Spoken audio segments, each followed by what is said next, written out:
दोस्तों क्या आप जानते हैं भारत विश्व का दूसरा सबसे बड़ा आलू उत्पादक देश है जो 50 मिलियन टन का प्रोडक्शन इस फसल का निकालता है। लेकिन आज भी ज्यादातर किसान यहाँ पर ट्रेडिशनल तरीकों से ही इस खेती को करते हैं और इसीलिए उनको औसत प्रोडक्शन मिलता है। लेकिन इस वीडियो में हम आपको कुछ ऐसी प्रैक्टिसेस बताने वाले हैं इस खेती की जो बुआई के समय अगर आप फॉलो करते हैं तो अधिकतम उत्पादन ले सकते हैं। तो आइए जानते हैं आलू की बुआई का सही तरीका क्या है और बुआई के पहले और बाद में किन किन चीजों का हमें ध्यान रखना चाहिए। चलिए शुरू करते हैं। दोस्तों अगर आलू की फसल से अधिकतम उत्पादन निकालना चाहते हैं तो पहला फोकस आपका वैरायटी सिलेक्शन पर होना चाहिए। वैरायटी ऐसी सिलेक्ट करें जो ज्यादा उत्पादन देने की क्षमता रखती हो। अगर ऐसा नहीं होगा तो आप जो मेहनत करेंगे उसके हिसाब से फल नहीं मिल पाएगा। भारत में सबसे पॉपुलर वैरायटी है। इसके अलावा कुफरी की पुखराज, कुफरी की बादशाह और लॉकर वैरायटी लगाकर भी आप अच्छा उत्पादन निकाल सकते हैं। दोस्तों आलू के बीज का साइज भी बहुत ज्यादा मायने रखता है अच्छा उत्पादन लेने के लिए। 20 से 25 mm और 35 से 50 mm दो साइज के सीड बोए जाते हैं। अगर आप 35 से 50 mm के सीड बो रहे हैं तो आलू को काट कर दो पीसेज में कर लें, उसके बाद बुआई करें और 20 से 25 mm साइज का आलू साबुत ही बोएं। चूंकि आलू एक कंद वर्गीय फसल है इसीलिए इसमें जमीन से कीटों और फंगस का खतरा बहुत ज्यादा होता है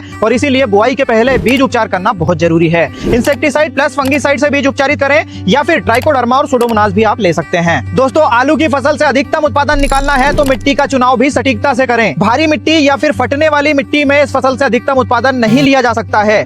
हल्की से मध्यम मिट्टी अनुकूल है और बेस्ट मिट्टी है बलुई दोमट मिट्टी 5.5 से 7.5 जिसका पीएच हो। इस फसल से अगर अधिकतम उत्पादन लेना है तो ध्यान रखें ये एक कंद वर्गीय फसल है। सही मिट्टी का चुनाव जितना ज्यादा जरूरी है इस फसल के लिए उससे कहीं ज्यादा जरूरी है खेत की मशागत सही तरीके से करना। गहरी जुताई प्लाऊ से करना बहुत जरूरी है। उसके बाद डबल रोटावेटर करें, मिट्टी को बारीक भुरभुरी और खेत को समतल करें। इस फसल को खाद खाने वाली फसल कहा जाता है इसीलिए 4 से 5 ट्रॉली प्रति एकड़ के हिसाब से गोबर खाद डालें या फिर ये खाद बेसल के रूप में डालें। दोस्तों आलू की फसल से अधिकतम उत्पादन लेने का टॉप सीक्रेट है पोटैटो प्लांटर से बुआई करना। इसके दो बड़े फायदे हैं। एक तो बड़े रेज्ड बेड बनते हैं जिसके कारण सॉइल स्ट्रक्चर आखिरी तक भुरभुरा बना रहता है और कंद प्रॉपर्ली ग्रो कर पाते हैं। और दूसरा बड़ा फायदा ये कि स्पेसिंग एक समान होती है पौधों की इसीलिए हर पौधे से एक समान आउटपुट निकल पाता है। साथ ही इस फसल से अधिकतम उत्पादन लेने के लिए 2.5 फीट बाय 8 इंच की स्पेसिंग पर बुआई करें और इस स्पेसिंग पर 12 से 15 क्विंटल प्रति एकड़ तक बीज की रिक्वायरमेंट होती है। और शुरुआती अवस्था में फसल को खरपतवारों से बचाने के लिए बुआई के जस्ट बाद 2 दिनों के अंदर प्री इमर्जेंट हर्बिसाइड का इसकी मजबूत शुरुआत।